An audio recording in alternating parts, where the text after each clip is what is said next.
नमस्कार शिक्षक बांधवांनो, अभ्यास ट्री या यूट्यूब चॅनलमध्ये आपल्या सर्वांचं स्वागत आहे. आपण सध्या सी-टी-ई-टी 2026 साठी तयारी करत आहात.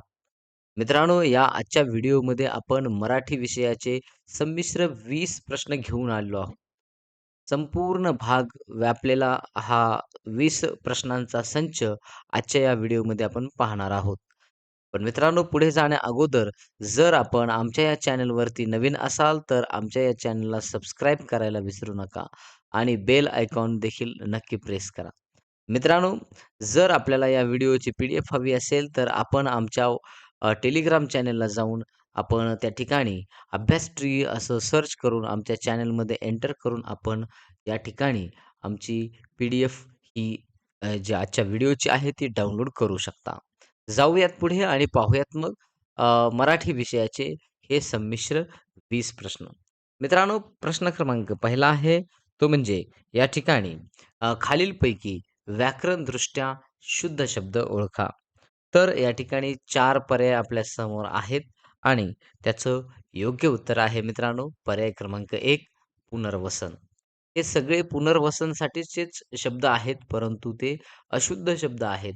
आपण या ठिकाणी त्याला शुद्ध करून पुनर्वसन फरक एक गोष्ट लक्षात घ्यायचं आहे. ला उकार या ठिकाणी पहिला आहे. सगळीकडेच पहिला आपल्याला या ठिकाणी दिसतोय. न आणि त्यानंतर वरती हा रफार आपल्याला पाहायला मिळतो. तर त्या ठिकाणी हे लक्षात घ्यायचं आहे, पुनर्वसन या पद्धतीनं आपण लिहायचं आहे. ओके. त्यानंतर पुढचा प्रश्न या ठिकाणी आपण पाहूयात. हे ज्याचे करिता तो ते न मानी या काव्यपंक्तीतील वृत्त ओळखा. बघा, या ठिकाणी आपण जर पाहिलं तर 4 पर्याय आपल्या समोर आहेत आणि त्याचं योग्य उत्तर आहे मित्रांनो दिंडी. दिंडी हे एक मात्रावृत्त आहे. बघा, या ठिकाणी आपल्याला सांगता येईल. हे एक एक मात्रावृत्त आहे आणि याचा प्रत्येक चरणामध्ये थोडक्यात जर आपण पाहिलं याच्या तर 19 आपल्याला मात्रा पाहायला मिळतात.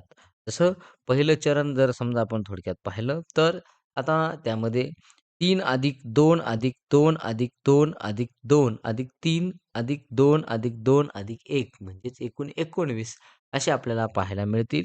आणि दिलेली ही जी काव्यपंक्ती आहे, ही थोडक्यात हे ज्याचे करिता तो ते न मानी, हे थोडक्यात आपल्याला सांगता येतं. हे दिंडी व्रताचे उत्तम उदाहरण आहे, जे की अनेकदा आपल्याला भक्ती साहित्यामध्ये वापरलेले पाहायला मिळतात. त्यानंतर प्रश्न क्रमांक 3 आपल्याला या ठिकाणी सांगता येईल. भाषेच्या संदर्भात लेव्ह वायगोत्स्की यांच्या मते सर्वात महत्त्वाचा घटक कोणता? बघा, त्यामध्ये 4 पर्याय आपल्या समोर आहेत आणि त्याचं योग्य उत्तर आहे सामाजिक आंतरक्रिया. यालाच आपण सोशल इंटरॅक्शन असं या ठिकाणी म्हणूयात. बघा, जर आपण पाहिलं तर लेव्ह वायगोत्स्की जर आपण पाहिलं तर हे सामाजिक रचनावादी आहेत, हे आपल्या सर्वांना माहिती आहेत किंवा ते मानले जातात. पण त्यांच्या मते मूल जे असतं हे आजूबाजूच्या लोकांशी संवाद साधून भाषा आणि ज्ञान हे वेगाने आत्मसात करत असतं. हे या ठिकाणी लेव्ह वायगोत्स्की यांचं म्हणणं आहे किंवा मत आहे. म्हणून भाषेच्या संदर्भात लेव्ह वायगोत्स्की यांच्या मते की महत्त्वाचा घटक तो म्हणजे सामाजिक आंतरक्रिया असा आहे. प्रश्न क्रमांक 4 आपण या ठिकाणी पाहत आहोत. तो म्हणजे या ठिकाणी "तू हे काम आत्ताच पूर्ण कर." या वाक्यातील आत्ताच हे कोणत्या प्रकारचे क्रियाविशेषण अव्यय आहे? मित्रांनो, आत्ता हे आपल्याला थोडक्यात लक्षात आलेलं असेल. ते 4 पर्यायापैकी ते आहे पर्याय क्रमांक 2 ते म्हणजे कालवाचक. जर आपण पाहिलं आत्ताच हा शब्द जर आपण पाहिला तर ही क्रिया कधी घडली? आत्ता घडली. म्हणजे किंवा कधी घडणार आहे? थोडक्यात आत्ता म्हणजे काय? याच्यातून आपल्याला काय दर्शवलं जातं, तर ते वेळ दर्शवली जाते आणि ज्या ठिकाणी ज्या क्रिया विशेषण अव्ययातून थोडक्यात वेळ दर्शवली जात असेल, तर त्याला आपण कालवाचक क्रियाविशेषण अव्यय असं आपण या ठिकाणी म्हणत असतो. बघा, या ठिकाणी आणि स्थल ते म्हणजे थोडक्यात ठिकाण दर्शवत असतं. कन्फ्युजन करून घ्यायचं नाही. रीती थोडक्यात ह्याच्यात पद्धत असते आणि परिमाण या ठिकाणी प्रमाण आपल्याला सांगता येईल. त्यामुळे हे योग्य उत्तर आहे कालवाचक. प्रश्न क्रमांक 5 आहे. विद्यार्थ्यांच्या लेखन कौशल्याचे मूल्यमापन करताना शिक्षकाने प्रामुख्याने कोणत्या गोष्टीवर लक्ष केंद्रित केले पाहिजे? आपल्यासमोर हे 4 पर्याय आहेत आणि त्याचं योग्य उत्तर आहे विचारांची मांडणी आणि अभिव्यक्तीवर. बघा, जर आपण पाहिलं तर भाषेचा मुख्य उद्देश आपल्याला माहिती असणं गरजेचं आहे, तो म्हणजे संवाद. आता संवाद आणि थोडक्यात पुढे म्हणजे स्वतःचे विचार मांडणे, म्हणजे थोडक्यात हे भाषेचा महत्त्वाचा आणि मुख्य उद्देश आहे. मग यामुळे लेखनाचे मूल्यमापन करत असताना आपण केवळ व्याकरणापेक्षा मुलाने आपले विचार किती प्रभावीपणे मांडले आहेत, याला जास्त महत्त्व दिलं पाहिजे आणि त्यासाठी मग विचारांची मांडणी आणि अभिव्यक्तीवर थोडक्यात आपल्याला सांगता येईल, की शिक्षकाने प्रामुख्याने एखाद्या विद्यार्थ्यांच्या लेखन कौशल्याचे मूल्यमापन करताना या गोष्टींवरती म्हणजे विचारांची मांडणी आणि अभिव्यक्तीवर लक्ष केंद्रित केले पाहिजे. प्रश्न क्रमांक 6 या ठिकाणी आपल्याला पाहायला मिळेल, पाप पुण्य या सामासिक शब्दाचा विग्रह करून समासाचे नाव सांगा. बघा, विग्रह करून आपल्याला लगेच लक्षात येईल. तर या ठिकाणी आपण या ठिकाणी सांगू शकतो. आता पाप, पुण्य याचा विग्रह जर केला, तर ते काय असणार आहे? पाप किंवा पुण्य अशा पद्धतीने आहे. म्हणजे किंवा या ठिकाणी दोन्हीच्या मध्ये शब्द येतोय. बघा, सॉरी, 1 मिनिट.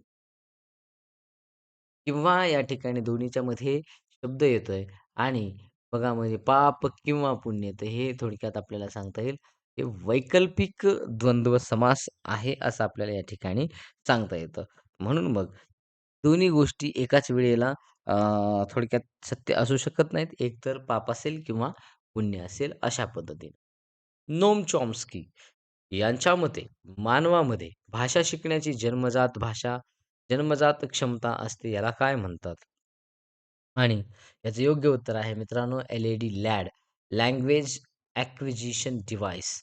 हे आपण या ठिकाणी लक्षात घ्यायचं. नॉम चॉम्स्की यांच्या मते काय आहे, की मानव जे आहे त्यांच्या मेंदूमध्ये निसर्गतःच थोडक्यात आपल्याला व्याकरण शिकण्याची एक यंत्रणा असते आणि त्याला त्यांनी नाव दिले आहे एल-ई-डी लॅड. म्हणजेच लँग्वेज ॲक्विजिशन डिव्हाइस. त्यानंतर 18वा प्रश्न या ठिकाणी आपल्याला सांगतो, सुधाने निबंध लिहिला असेल, या वाक्याचा काळ ओळखा. असं या ठिकाणी प्रश्न आहे. लिहिला असेल, लिहिला असेल. बघा या ठिकाणी लक्षात येत आहे, म्हणजे ही जी क्रिया आहे ही नक्की भविष्य काळातली आहे. पण ही पूर्ण अपूर्ण साधा आहे का? तर साधा नाहीये.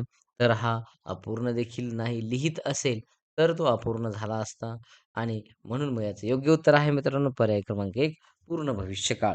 बघा, लिहिला असेल या क्रियापदावरून आपल्याला ती क्रिया भविष्यात आहे, परंतु ती पूर्ण झालेली आहे असा बोध होतो. म्हणून योग्य उत्तर आपल्याला सांगता येईल ते म्हणजे पूर्ण भविष्यकाळ. त्यानंतर प्रश्न क्रमांक 9 आहे. एका समावेशक वर्गात म्हणजेच इन्क्लुसिव्ह क्लासरूममध्ये भाषा शिक्षकाने काय करणे अपेक्षित आहे? बघा, या ठिकाणी वेगवेगळे हे म्हणजे 4 पर्याय आपल्या समोर आहेत. तर योग्य उत्तर आहे पर्याय क्रमांक 2, विविध प्रकारच्या श्राव्य दृश्य साहित्याचा वापर करणे. हे त्याचं योग्य उत्तर आहे. प्रश्न क्रमांक 10 या ठिकाणी आपल्याला पाहायला मिळेल. अलंकार ओळखा. लहानपण देगा देवा, मुंगी साखरेचा रवा, ऐरावत रत्न थोर, त्यासी अंकुशाचा मार. या ठिकाणी हे थोडक्यात आपल्याला पंक्ती किंवा ही काव्यरचना पाहायला मिळते आणि त्याचं या ठिकाणी आपल्याला अलंकार ओळखायचा आहे. तर या ठिकाणी उत्तर आहे ते म्हणजे दृष्टांत अलंकार मित्रांनो. म्हणजे ज्यावेळेला एखादी गोष्ट पटवून द्यायची असते आणि त्यावेळेला त्या अर्थाचा एखादा दाखला किंवा उदाहरण आपल्यासमोर दिलं जात असेल, तर त्यावेळेला तो अलंकार म्हणजे तो दृष्टांत अलंकार असतो, हे आपण लक्षात घ्यायचं आहे. बघा, या ठिकाणी म्हणून संत तुकारामांनी लहानपणाचं महत्त्व पटवून देण्यासाठी मुंगी आणि हत्ती म्हणजे थोडक्यात ऐरावत आपल्याला सांगता येईल. ऐरावत रत्न थोर म्हणजे यावरून म्हणजे हत्ती आपल्याला सांगता येईल. मुंगी आणि हत्ती यांचं उदाहरण या ठिकाणी प्रत्यक्ष दृष्टांत देऊन सांगितलेलं आहे. म्हणून मग योग्य उत्तर आहे दृष्टांत अलंकार. लहानपण देगा देवा, मुंगी साखरेचा रवा, ऐरावत रत्न थोर, त्याशी अंकुशाचा मार. या काव्यपंक्तीमध्ये दृष्टांत अलंकार आहे, हे आपण लक्षात ठेवावं. त्यानंतर 11वा प्रश्न आहे, त्रिभाषा सूत्र म्हणजे थ्री लँग्वेज फॉर्म्युलानुसार भारतासारख्या बहुभाषिक देशात शाळेत शिकवली जाणारी पहिली भाषा कोणती असावी? आपल्याला विचारलेलं आहे. पहिली भाषा थोडक्यात कोणती असावी? या ठिकाणी 4 पर्याय आपल्या समोर आहेत आणि त्याचं योग्य उत्तर आहे मातृभाषा किंवा प्रादेशिक भाषा. प्रश्न क्रमांक 12वा आहे, खालीलपैकी कोणता शब्द तत्सम नाही? बघा, आपल्याला सांगता येईल मग हे 4 पर्याय आपल्या समोर आहेत आणि त्याचं योग्य उत्तर आहे पर्याय क्रमांक 3 पान. पान हा शब्द तत्सम नाही. म्हणजे पृथ्वी, भूगोल आणि भगवान. बघा हे जे 3 शब्द आहेत, हे संस्कृतमध्ये जशाच्या तशा मराठीमध्ये आलेले आहेत म्हणून ते तत्सम आहेत. परंतु इथं तत्सम नसलेला विचारलेला आपल्याला तो म्हणजे पान. कारण तो जर मूळ शब्द जर पाहिला त्याचा तर तो आहे संस्कृतमध्ये पर्ण. म्हणून मग तो काय आहे? तो तद्भव शब्द आहे असं आपल्याला सांगता येईल. तो तत्सम नाही. त्यानंतर प्रश्न क्रमांक 13वा आहे, वाचनाची स्कॅनिंग ही पद्धत कशासाठी वापरली जाते? तर आपण एक गोष्ट लक्षात घ्यायची, 4 पर्याय आपल्या समोर आहेत आणि त्याचं योग्य उत्तर आपल्याला सांगता येईल. ते म्हणजे विशिष्ट माहिती शोधण्यासाठी पर्याय क्रमांक 2. स्कॅनिंग एखादी विशिष्ट माहिती जसं की समजा जन्मतारीख असेल किंवा नाव असेल, तारीख असेल, नंबर असेल याचा शोधण्यासाठी हे थोडक्यात जलद गतीने याचं वाचण्यासाठी आपल्याला सांगता येईल. थोडक्यात ते स्कॅनिंग असते आणि स्किमिंग एक प्रकार आणखी आपल्याला पाहायला मिळतो, जो उतार्याचा सारांश किंवा मध्यवर्ती कल्पना समजून घेण्यासाठी वरवर जे वाचलं जातं, त्याला स्किमिंग असं म्हटलं जातं. त्यानंतर प्रश्न क्रमांक 14वा आहे, नवरात्र या शब्दाचा समास ओळखा. बघा या ठिकाणी नवरात्र 9 9 असं या ठिकाणी संख्या आपल्याला पाहायला मिळते. 9 रात्रींचा तो समूह असतो आणि म्हणून मग ज्या थोडक्यात ज्या समासात मधलं पहिलं जे पद आहे, हे थोडक्यात संख्याविशेषण जर असेल, तर त्यातून थोडक्यात आपण समजून घ्यायचं, त्यावेळेला तो द्विगु समास असतो, हे आपण या ठिकाणी लक्षात घेणं गरजेचं आहे. त्यानंतर प्रश्न क्रमांक 15वा आहे, राष्ट्रीय अभ्यासक्रम आराखडा 2005 NCF 2005 नुसार भाषेच्या वर्गात बहुभाषिकता ही एक डॅश डॅश आहे आणि 4 पर्याय आपल्या समोर आहेत मित्रांनो आणि त्याचं योग्य उत्तर आहे बहुभाषिकता ही एक संसाधन आहे किंवा त्याला रिसोर्स असं देखील इंग्रजीत म्हणू शकतो आपण. बघा त्यानंतर त्याने आता घरी जावे या वाक्यातील प्रयोग ओळखा आणि मग त्यामध्ये आपल्याला सांगता येईल की 4 पर्याय आपल्या समोर आहेत. त्याने आता घरी जावे याचं योग्य उत्तर आहे भावे प्रयोग. त्याने हा थोडक्यात जर आपण पाहिलं तर तो तृतीय विभक्ती आहे आणि त्याला थोडक्यात म्हणजे ने असा प्रत्यय आपल्याला याच्यात पाहायला मिळतो. आणि मग कर्म थोडक्यात वाक्यात कर्म कुठे दिसते का? कर्म दिसत नाही म्हणजे हे अकर्मक आहे. आता यावरून आपल्या लक्षात येतंय, की जेव्हा कर्त्याला प्रत्यय नसतो आणि क्रियापद तृतीय पुरुषी किंवा नपुंसकलिंगी एकवचनी असते जावे, तेव्हा तो भावे प्रयोग असतो. हे आपण उदाहरण लक्षात घ्यावं. त्यानंतर प्रश्न क्रमांक 17वा आहे.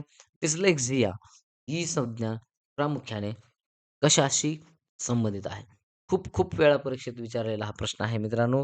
तर आपण लक्षात घ्यायचं आहे डिस्लेक्सिया जो आहे, डिस्लेक्सिया त्याला वाचन दोषामध्ये तो पाहायला मिळतो. म्हणजे तो रीडिंग डिसऑर्डर आहे. जर आपण पाहिलं तर बघा आपण एक गोष्ट लक्षात घ्यायची डिस्लेक्सिया, डिस्ग्राफिया आणि डिस्कॅल्कुलिया. बघा यांच्यामध्ये लेक्सिया शब्द लक्षात घ्यायचा. तर हे वाचनासाठी असतो. त्यानंतर डिस्ग्राफिया थोडक्यात तो लेखनाच्या संदर्भात आपल्याला पाहायला मिळू शकतो. डिस्कॅल्कुलिया म्हणजे थोडक्यात तो कशामध्ये आपल्याला कॅल्क्युलेशन किंवा गणन करण्याची जी प्रक्रिया आहे, त्याच्यामध्ये हे आपल्याला पाहायला मिळतं. डिस्लेक्सिया काय आहे? तर तो वाचन दोष आहे, एवढं आपण लक्षात घेणं गरजेचं आहे. त्यानंतर प्रश्न क्रमांक 18वा आहे. आंधळा मागतो एक डोळा, देव देतो 2 डोळे. या म्हणीचा योग्य अर्थ निवडा. बघा त्या ठिकाणी 4 पर्याय आपल्या समोर आहेत आणि त्याचं योग्य उत्तर आहे पर्याय क्रमांक 3 अपेक्षा केली त्यापेक्षा जास्त फायदा होणे. म्हणजे आंधळा मागतो एक डोळा, देव देतो 2 किंवा 2 डोळे. तर याचा आपण लक्षात घ्यायचं आहे, की अपेक्षा केली त्यापेक्षा जास्त फायदा होणं म्हणजे या ठिकाणी म्हण आपल्याला लागू पडते. त्यानंतर प्रश्न क्रमांक 19वा आहे. शिक्षकी पेशात उपचारात्मक अध्यापन हे म्हणजे रिमेडियल टीचिंग कोणासाठी केले जाते? केवळ प्रगत विद्यार्थ्यांसाठी किंवा ज्या विद्यार्थ्यांना अभ्यासात गती प्राप्त करण्यात अडचणी येत आहेत त्यांच्यासाठी शाळेतील सर्व विद्यार्थ्यांनी नियमित फक्त परीक्षेच्या काळात. तर त्याचं योग्य उत्तर आहे मित्रांनो पर्याय क्रमांक 2. ज्या विद्यार्थ्यांना अभ्यासात गती प्राप्त करण्यात अडचणी येत आहेत त्यांच्यासाठी हे थोडक्यात रिमेडियल टीचिंग आपल्याला पाहायला मिळते. त्यानंतर शेवटचा आणि अ, आजच्या या व्हिडिओतला शेवटचा प्रश्न आपल्याला पाहायला मिळेल. विद्वान या शब्दाचे स्त्रीलिंगी रूप काय आहे? तर त्याचं योग्य उत्तर आहे ते मित्रांनो म्हणजे पर्याय क्रमांक 1 ते म्हणजे विदुषी. कारण विद्वान या शब्दाचे स्त्रीलिंगी रूप हे विदुषी असे आपल्याला पाहायला मिळते. हा प्रश्न अनेकदा परीक्षेत विचारलेला देखील आहे मित्रांनो. बघा आपण काय करायचं आहे या ठिकाणी आपण सोडवताना बघायचे की किती येतात बरोबर आणि तो स्कोर जो आहे आपला तो प्रामाणिकपणानं कमेंट बॉक्समध्ये टाकायचा आहे. या ठिकाणी आपण थांबूयात. धन्यवाद. उद्या पुन्हा घेऊन येऊयात एक खास व्हिडिओ, नवीन व्हिडिओ. तोपर्यंत धन्यवाद.